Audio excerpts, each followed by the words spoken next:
रामकृष्ण हरी मित्रांनो, रात्रभर जोरदार पडत असलेल्या पावसामुळे विहिरीमध्ये खूप पाणी आलं होतं, तसेच तळ्यामध्येही खूप पाणी आलेलं होतं. निसर्गाची ही कृपा म्हणजेच खरी संपन्नता.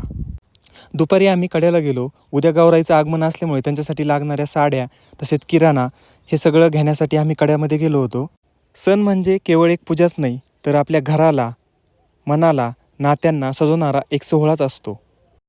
गौराईसाठी लागणाऱ्या सर्व आवश्यक वस्तू आम्ही खरेदी केल्या. त्यानंतर किराणा माल घेऊन आम्ही घरी परतलो.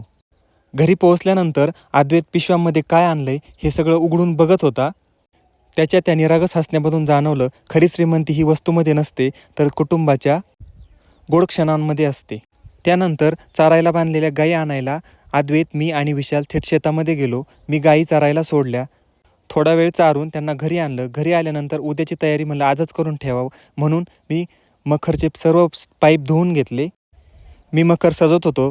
सजवताना अद्वैतची पण मला खूप मदत होत होती. तो एक एक वस्तू माझ्याजवळ आणून देत होता.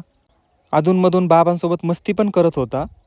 असं आहे आपलं आयुष्य. पाऊस, शेत, गायी, सण, उत्सव आणि कुटुंब यातल्या प्रत्येक क्षणांमध्ये समाधान दडलेलं आहे. उद्या गौराई आगमन आहे, पण खरं तर आजच आपल्या मनातल्या आनंदाची गौराई उतरली आहे. गौराईचं आगमन आम्ही कशाप्रकारे केलं ते आपण उद्याच्या व्हिडिओमध्ये पाहू. रामकृष्ण.